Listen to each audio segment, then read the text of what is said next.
are we going to talk about today? We are going to talk about the primitive brain. We are. And I thought the reason we should talk about it is because, first of all, you talk about it so much in your work, and it's really important for us to understand that to be able to make changes in how we think. But also, I've realised that in some of the topics coming up in future podcasts, we're going to be coming back to the primitive brain. So I thought we should get to know our primitive brains a bit better before we delve into some of the other topics. Are you up for that? Absolutely. Do you want me to start? I mean, Do you you're want the to ask me expert. questions? So well, first of all, why don't you start by explaining what's the difference between the primitive brain and then the kind of calm thinking brain that we experience every day, so people can just start to identify what's what. Of course. And primitive brain, you might have heard called like your chimp brain or lizard brain. It will show up in different guises depending on who's talking about it. But in hypnotherapy, we will talk about primitive brain, but also your wonderful logical brain, which is your prefrontal cortex. And which, by the way, that's just to explain where that is. That's just literally the bit just behind your forehead is the prefrontal cortex. Yes. And primitive brain is at the top of the brain stem, so it's like at the top of your I was like, please neck. please tell me, like, go in your head and point to where your primitive brain I'm trying. is. No, I'm trying. I want people to literally understand the physiology of this. It's very important. Love it.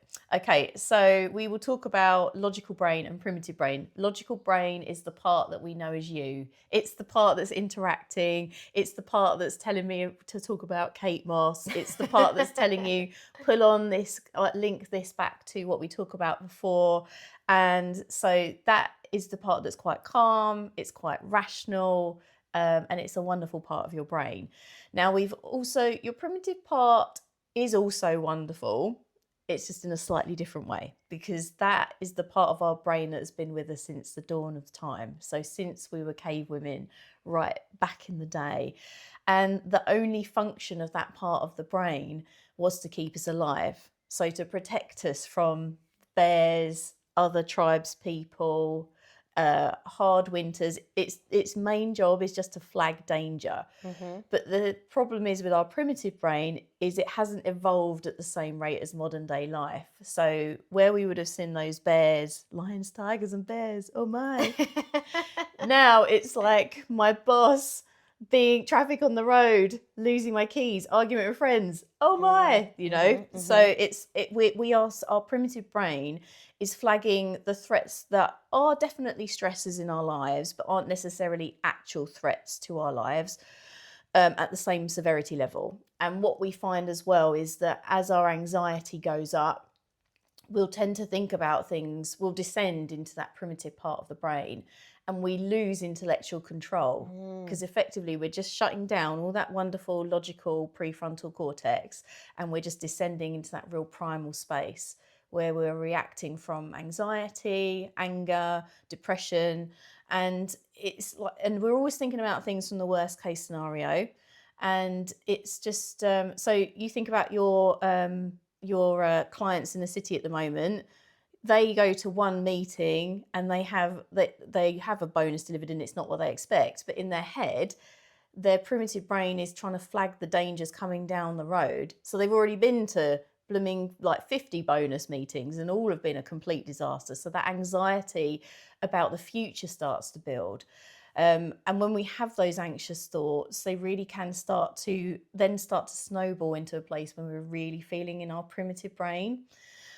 Because when we think about things, for our brain, there's very little difference chemically between when we imagine something and when we do it in real life. Hence why thinking about those bonus meetings, thinking about the things that we've got coming up in the line that require attention, really starts to build that anxiety. And we're thinking from the worst case scenario, and we can get into a real place where we're just really acting from those real primitive emotive urges, because our primitive brain is very emotionally driven. As I said before, it's anger, anxiety, and depression. And those are very powerful emotions, because our primitive brain doesn't want anything to get lost in translation, that this is serious, we need to pay attention to it, we need to deal with it. However, it's not doing that in a very helpful way, because it's just really just flagging it and then allowing chaos to unfold. It's not allowing our logical brain to sort of step in and come up with creative solutions. Because as you know, and I know, like my clients are amazing. They know the answers that are right for them, but their primitive brain will, because it's a very loud voice, will convince them otherwise and convince them that they're just in this awful survival state where it just doesn't serve them to move forward at all. Well, I want to get into some examples to illustrate that, but I think just to kind of recap on some of the physiology there so people really understand what's happening is that when you perceive any kind of threat, whether it's someone cuts you up in traffic or even, as you said, you think in advance about a meeting with your boss going wrong. So it doesn't need the threat doesn't even need to be happening, but you think about a threat, or you have a difficult relationship with your partner and you suddenly think they're about to break up with you. What happens is your body senses danger, activates the primitive brain, and it actually prioritizes. It takes oxygen away from the prefrontal cortex into the primitive brain. So the prefrontal cortex really can't work, and that's why actually we'll talk in a bit about strategies to get out of it, but slowing your heart rate and breathing deeply, you need to reoxygenate that part. So you're not entirely in control of it. The primitive brain kicks in to protect you, and generally it has three things it thinks about. It's because I would say in the wild, I mean, you talk about our ancestors, but to be honest, there are millions of people in the world every day, if not billions, who are under actual threat of dying. So the primitive brain is trying to keep us safe from threats that can exist in real life. You and I could be out on the street and someone could pull a knife on us. You need your primitive 100%. brain because it will respond instinctively. It does not have time to think about what do I do? And so it's kind of got three things it assesses. It's like friend, foe, food. So it's like, is this person coming towards me friendly, in which case I can calm down and it's fine and collaborate? Are they a foe? And we've all had that instinctive feeling where you see someone and think, oh, I don't like this, and I'm going to cross the road, go a different way, get around people. And that instinct will often save us. So it's not all bad. It's like, but foe or food, because it's survival linked. So this is why under stress, when our primitive brain is very active, we might either want to snack and eat all the time. Or we can go completely the other way, which you've talked about before, which is where, because it's not helpful to have a full stomach when the lion's chasing you, we actually get a very upset stomach and then we don't want to eat. But it's very simple. It's friend, foe, food, and it's assessing that in less than a second. Exactly that. Because you've got in your primitive brain, you've got your amygdala, which is the control center, and you've got your hippocampus, which is where your pre-patterned responses are stored, and your sometimes inappropriate phobic behaviors are stored there. And also you've got your hypothalamus, which is regulating the chemical responses. So you're absolutely right. Data will come in, whether that's through your vision or like assessing someone, stuff that you hear, and your amygdala will go, is this a threat? And it will have a chat with your hippocampus, and it will say, have we got a pattern for this? And hippocampus will go, yes or no. And if there is still a perceived threat, amygdala will chat to your hypothalamus, which is then go, right, there's a threat. We need adrenaline. We need all those like stress hormones. Hence, when you feel immediately under danger or you're feeling very anxious, like you said, emptying of the stomach, sweaty palms, your heart beats fast, you might find it hard to control your breathing because you're getting ready to run and evade that threat. And like you say, primitive brain is something that we need every day. But it happens in that reaction, that chatting to the hippocampus, the hypothalamus, the assessment, nanoseconds. Yeah. Absolute nanoseconds. It's never going to be something you're going to be able to get in front of. But when you're in it, there are some really helpful strategies that we can talk about. Before we come on to strategies though, I want, again, to give some people some real examples so they can start to think about when this has happened to them. So for example, you're in a meeting at work, and then somebody points out that you've made a mistake in something. And the way they do it isn't in a kind, respectful way.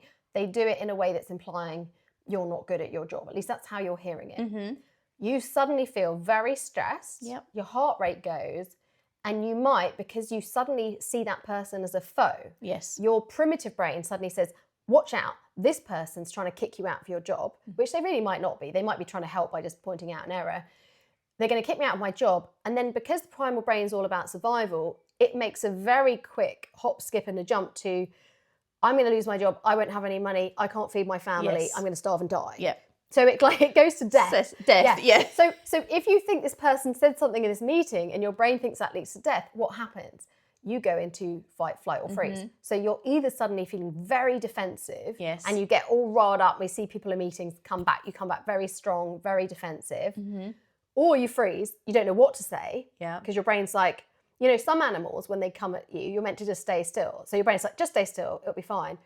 Or you want to run away. You couldn't get out of that meeting fast enough, and you never want to see that person again.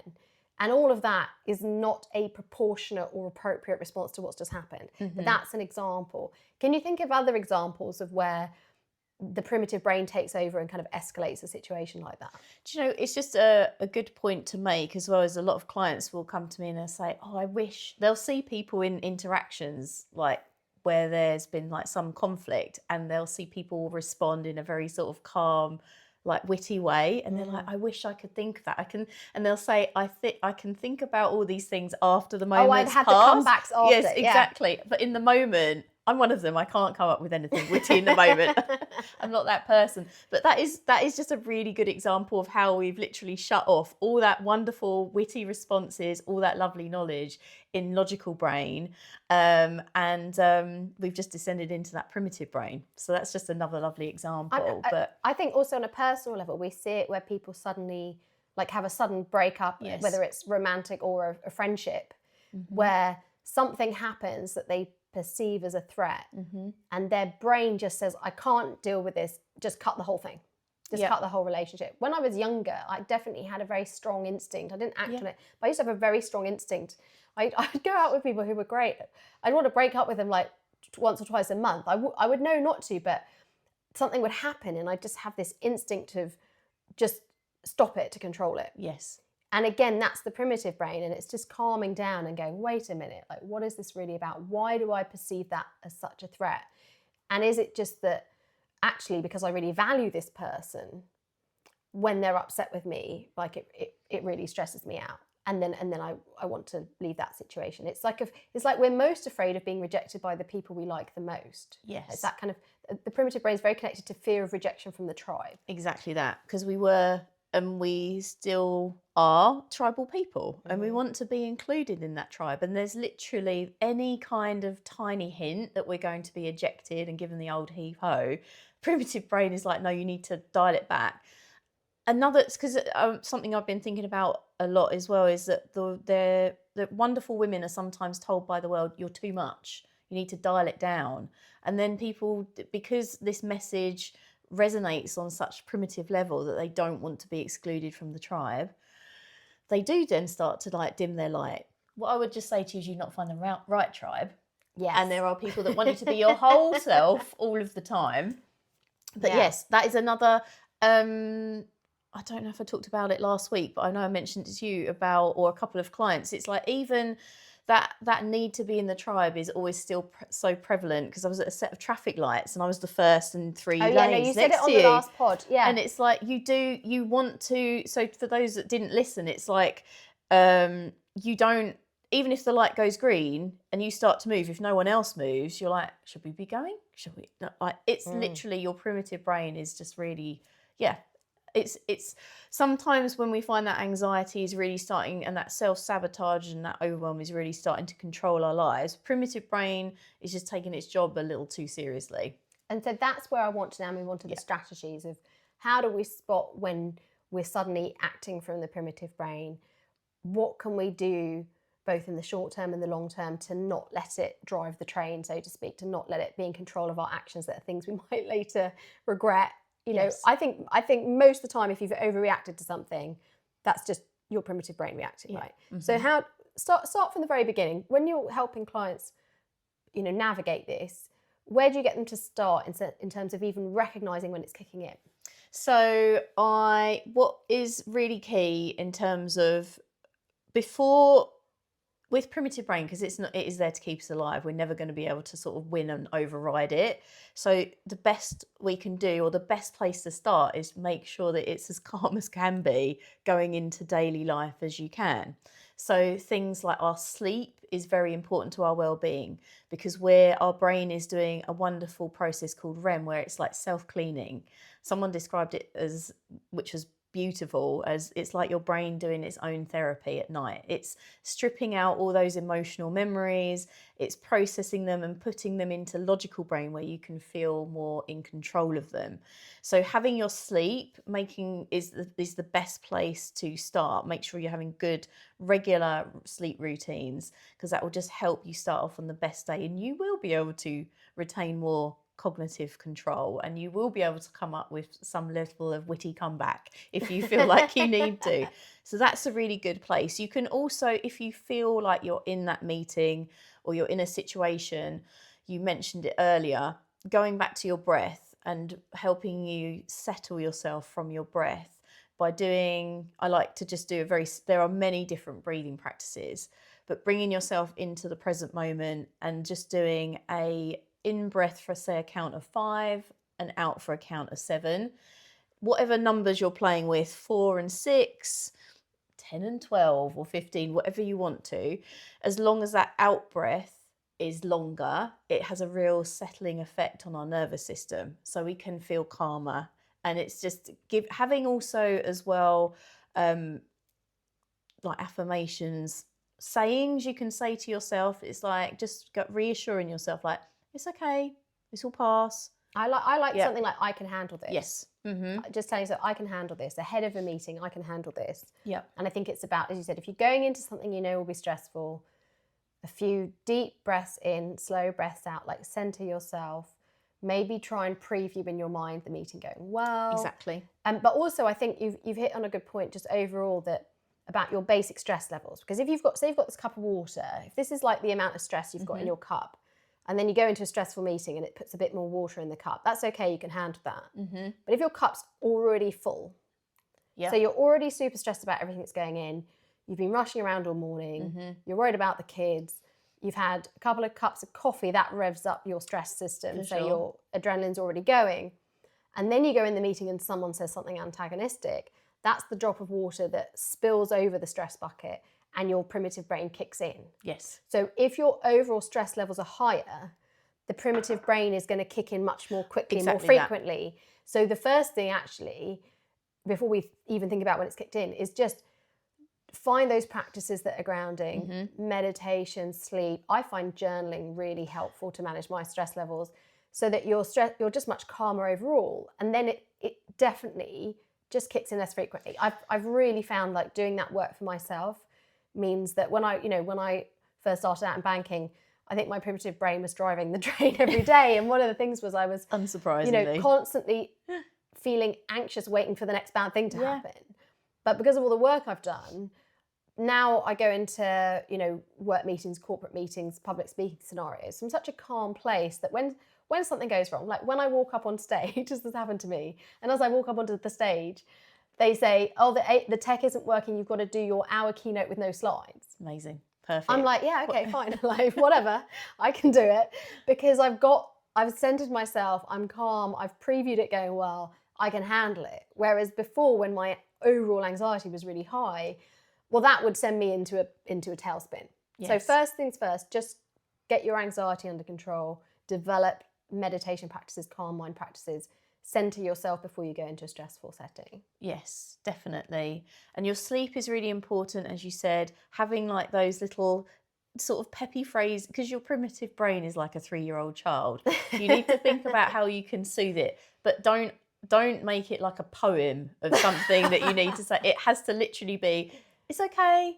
You're got okay. this. Yeah, exactly. It has to be like you wouldn't read a poem to a 3-year-old child to calm them down. Yeah, like when they fall over, you don't give them a whole lecture. No. You're like, don't worry, it's fine. It's all right. It's cool. You're cool. Yeah, exactly. Like you're cool is is a good one.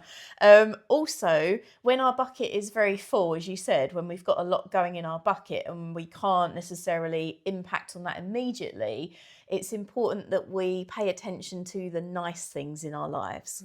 Like, for example, having wonderful, positive conversations with people that you care about and you feel safe with. Positive action, having a walk, having a bath. Oh my gosh.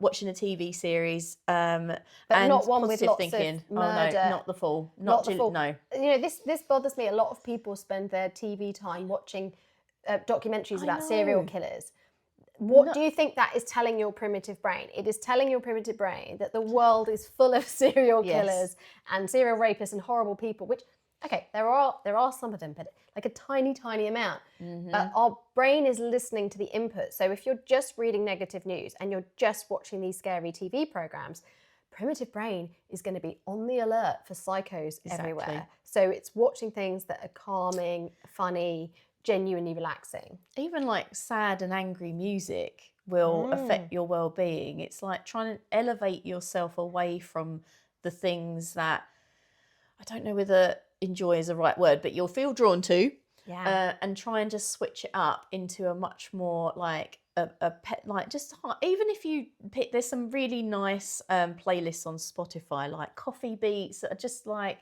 what did I describe? It's like mushrooms in chilled out Ibiza. We need that. But it's just a beat, it's just a vibey beat, and it's priming. So I'm sure we'll go into this more in another podcast, but priming is basically using any cues of your senses. So it can be a sound, a smell, a sight that puts you in a particular place. So I have playlists for different moods I want to be in. And I've got this one called Good Morning. So cheesy. It's just if I want to have a good morning, which I do every day, and I listen to it and I just can't be in a bad mood, and it's so cheesy and upbeat and peppy, but it works every time. So it's like you can use music to prime your brain 100%. To be in a positive place, but you could also listen to things that are stressful, and then your primal brain's getting ready to kick in. Think about the Rocky theme song. And the Eye of the Tiger. Rocky, is that what you're talking about? Eye of the Tiger. Eye of the Tiger, and then you have the and then obviously, and then you run up the stairs, which exactly. I've done that. I've run up the actual stairs and done the punching at the top like an idiot. No, you're not, because that's what I love that for you. That's brilliant. I would love to do that. Yeah, and then you feel invincible. Yes. And that is the power of that music, and that so yeah, when you feel like you're drawn to that real sort of melancholic music, think about the effect that you can generate. Like you can literally generate so many powerful emotions in a positive way. The same way you can do if in feeling not yourself. Not your full, logical, wonderful self, I would say. So these are all ways we can reduce the chance of it kicking in. But let's now talk about, you're in a situation where the primitive brain has kicked in.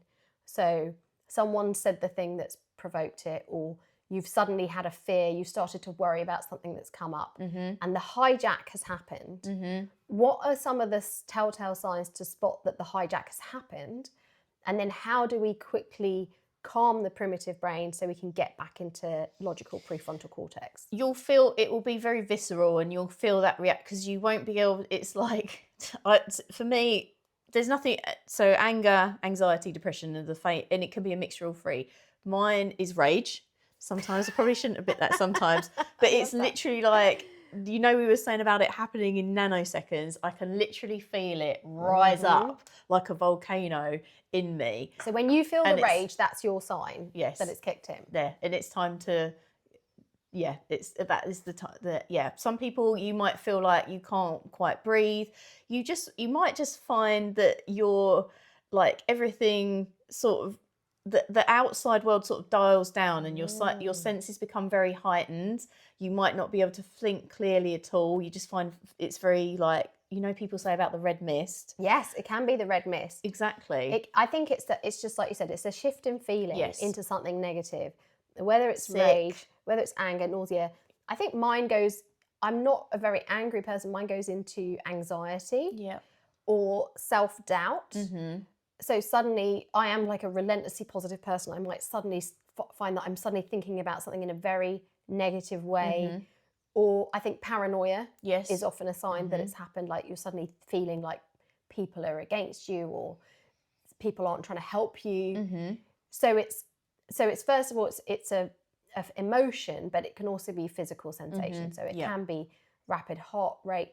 Your temperature can change. You can suddenly go cold. I think we've all had that feeling where you suddenly, especially if something, you have a negative instinct about something, you can go very cold, sit very still, or suddenly have a lot of energy. That's the flight where you want to move or run. So it's really starting to pick up on that shift in mindset and physical symptoms, and learn for yourself, because it's different for everyone, but start to learn for yourself what does that feel like? Because then that's Yes. your first cue that that's happening. Exactly that. And then, do you know, if you can, one of the key things, you know, they say when you lose your temper, my mum used to say to me, lose the temper, you lose the argument.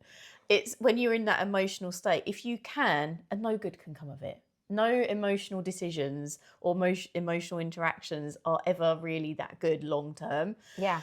It's if you can remove yourself just gently from the situation, that is amazing. Even if you just go, I just need to take a couple of minutes. Or even, do you know what? Because we're not 5-year-olds anymore. In work meetings, you are able to say, just going to pop to the toilet. You can do that.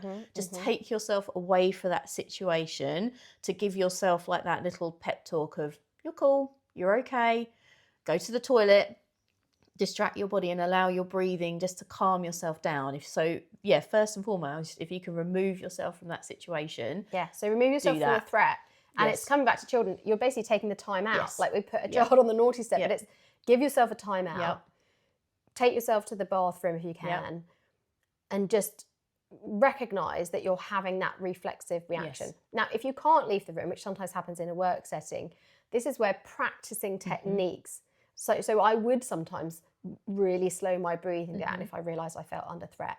There's a great technique called the butterfly hug that they designed to help people who'd suffered from mass disasters like tsunamis, where you couldn't get lots of individual therapy. They taught people this technique where you stroke your arms shoulder to elbow, and it really calms your nervous system. If you just do this for a couple of minutes, it really works. Now at work, it might look odd if you do that, but you can do it under a table. You can actually just do it on your legs. Even if you you have to cross your hands, because it's actually it's a brain hack where it puts you into your parasympathetic nervous system. So you can even just tap your legs, but it's crossing the body. So you can just do some gentle techniques that people don't notice. Grounding, I would push my feet into the floor, and it brings you back into your body and out of your kind of panicked thoughts. But it's about recognizing it's happening and practicing going, okay, my first instinct right now might not be the right one. Yeah.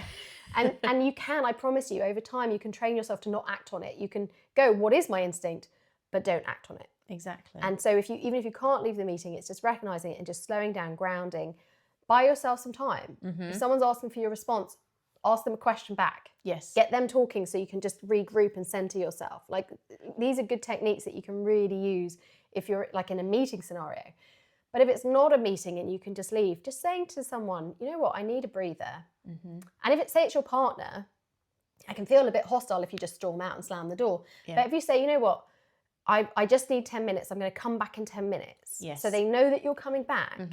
And you just take 10 minutes to calm yourself and come back in a grounded way. Ultimately, they'll thank you because they're going to get a better you if you've gone out, taken a few deep breaths. I always like to remind myself of my long-term goals as well, because my short-term goal might be, I never want to speak to you again. But my long-term goal might be, I want to have a really happy, healthy relationship. Yes. So that doesn't involve storming out and slamming a door. No. That involves coming back and having an adult conversation about what's really going on. Exactly. And even if after 10 minutes, you're still not feeling it, coming back and saying, look, I hear you. Can we talk about this another day? Like, I really want to have a productive conversation. I just feel quite stressed about this. And, you know, hopefully they're in a place that they can understand that as well. So buying some time, absolutely. Yes. Another really good one, if you're in a presentation situation, a meeting as well, is have water with you. Have a sip of water, because there's something, especially if you start to feel the panic rise in you and you're like, oh my gosh, I look stupid. Because it might not even be that someone says something. It might be something that we're going to talk about next episode, about that voice inside you, where it's like, oh my goodness, like, I don't know anything. Everyone thinks I'm stupid. Everyone looks at me. And if you find that start to rise, again, that's quite hard to sort of talk yourself out of. So if you have like a sip of water or something that just, it's almost like a little reset for your brain. Yes. It just breaks that cycle. It's like, oh, okay, we're having like a little exactly. Disruptor. Yeah. And even, you know, it's where humour can be helpful. When we use humour to deflect or just shift an energy, sometimes if there's that tension in a conversation and it's creating that stress, someone making a little bit of a joke about it and everyone can laugh and shake it off. Yes. Like we see animals when they're stressed, they shake. Yes. To get the adrenaline out of their bodies. They recognise they need to move. So finding a bit of humour in a situation can help you and the other person calm down as well. Okay, so we've kind of managed to spot that we're doing it. Mm-hmm. We've calmed ourselves down. We're getting back into our prefrontal cortex. We're making some good decisions. Is there anything else we need to do, though, to make that primal brain happy with the outcome or happy with the situation? So it's not like for days afterwards, still rerunning what's happening and still getting you stressed about the situation. That again is like how you would deal with a 3-year-old. It's like distracting it with something good. You know how if they start to cry, you'll be like, oh, look at the keys, you know? I'm not even joking. Like, it's like if your primitive brain starts to go off on like the doom spiral into the whirlpool, it's like, oh, but look, the daffodils are coming out. Mm-hmm. Or you have to manage your primitive brain with the same level of care and also at the same level as a 3-year-old, basically. Can I add a slightly more adult version, although I love that, is because sometimes we can start distracting ourselves with unhealthy things like food and shopping and gambling and whatever. Like there are unhealthy ways the distraction kicks in. It's the small sort of tiny things. It's like a happy, positive reward. I do think this is where gratitude practice can come in. And if I'm finding my primitive brain is hijacking me, just get a page and write down 10 things you're grateful for and get your brain back in a happy place of there's whatever this one thing that's stressing you out. There are always so many things to be grateful for. There are so many great things happening. Moving your body. Another one, if you can take yourself for a walk. Exercise, burn the adrenaline off. Yes, listen to happy music or motivational music, even if like the Rocky, nothing wrong with Rocky's theme song. No, definitely have your Eye of the Tiger playlist. Yeah. Okay, so before we wrap up, I want to talk about risk management. I know that sounds like super sexy and interesting, but one of the things our primitive brain is doing is it's managing risk. And actually, you know what? I need to apologize to my primitive brain because in a previous podcast, I talked about like my loser brain. And that does work in terms of recognizing some thought patterns. But our primitive brain is there to keep us alive. Yes. And so we do need to be grateful for it because, as I said, it's also responsible for those instincts that we as women should listen to that suddenly tell us, wait, something's up here. I think a lot of us have had an experience with someone where a relationship didn't turn out well and we had a feeling about it at the very beginning. I was just working with a client recently on they're leaving a job they're not happy in, and they shared with me that in their first interview with their boss, they had a weird feeling. Really? And their boss wasn't inappropriate. They just weren't actually a great boss, but they had an intuition about it that they didn't listen to. So first of all, I think we need to be thankful that exists, and we're not trying to tune that out entirely. No. We've got to make friends with it. So I do think one of the things that helps with the primitive brain is also listen to what it's telling you and maybe write down or reflect on what are the risks it's trying to flag to you and recognize, are they real or not? And you'll quickly be able to spot, okay, that isn't really a threat. Okay, yes, someone pointed out a mistake in the meeting, but no, I'm not really going to lose my job over it. So you can just start to look at the evidence and say, okay, that's bullshit, but at least you're looking at it. But sometimes it's spotting a real risk that's real. Yes. And it might be actually, that I've had people come after my jobs. So my instinct about them where I've thought, there's something up there, has been right. They have been trying to get me out of a job. Or you might have an instinct about someone you're friends with or you're in a relationship that they're working an agenda with you. Pay attention to those, and if you think they could be reasonable, rather than panicking about them, work out how to mitigate them. Say, okay, if that is a real risk, how do I protect myself from that? If I've got this person at work who might be out to get me, how do I make sure my boss has my back? How do I build support elsewhere in the business or show that I'm good? I always think it's helpful to have a good financial buffer in your bank account if you can, just so that if you are ever worried about losing your job, you go, well, at least I'm safe for a few months. If it's in a relationship, do you need to just pull back a little bit? How do you make sure you're boundaried with that person? Or how do you make sure you don't put them in too powerful a position to damage your life or damage your work? So I do think we do need to spend a bit of time with the primitive brain and check in, what is it trying to tell us? What are the risks? Be thankful that it's trying to flag them. Identify which are just getting it carried away, which are genuine risks, and then doing a bit of risk management. And when you do that and you listen to it and you manage the risks, you find it stops shouting at you. It stops shouting at you like, watch out, there's a lion at the entrance of the cave, because you've heard it. You've said, I've heard there's a lion. I've put up a big fence. Yes, the lion can't come in. Yeah. And that's really so. Michael Phelps is famous, obviously, for his gold being the most successful Olympian of all time. I mean, yeah, at one point he Up definitely there. was, yeah. Anyway, but what he used to do in terms of like that risk management, he would rehearse his races. If his goggles fell off midway through, he'd do it without his goggles. Oh, He would wow. basically, when obviously feeling logical and calm, he would rehearse the bad things going wrong. So he got his primitive brain to a place where it was comfortable that if in a race scenario it happened, it was just a normal training session because he'd already done it and he'd already planned it. So therefore he was less likely to descend into that primitive brain, lose his mind and mess up the race, because it's like, oh, we've already been here, we've planned for this, we've already got a plan. So it's having like those little, like you say, rehearsing and putting those risk management techniques in place. I love that. What a great point to end. So we hope we've helped you, first of all, understand your primitive brain a bit better and actually maybe make friends with it. Yes. And see that it's a good thing, but also not letting it hijack you and maybe making you do things that you maybe shouldn't. Yes. And help you identify when it's kicking in, buy yourself a bit of time, calm down, and make some rational decisions.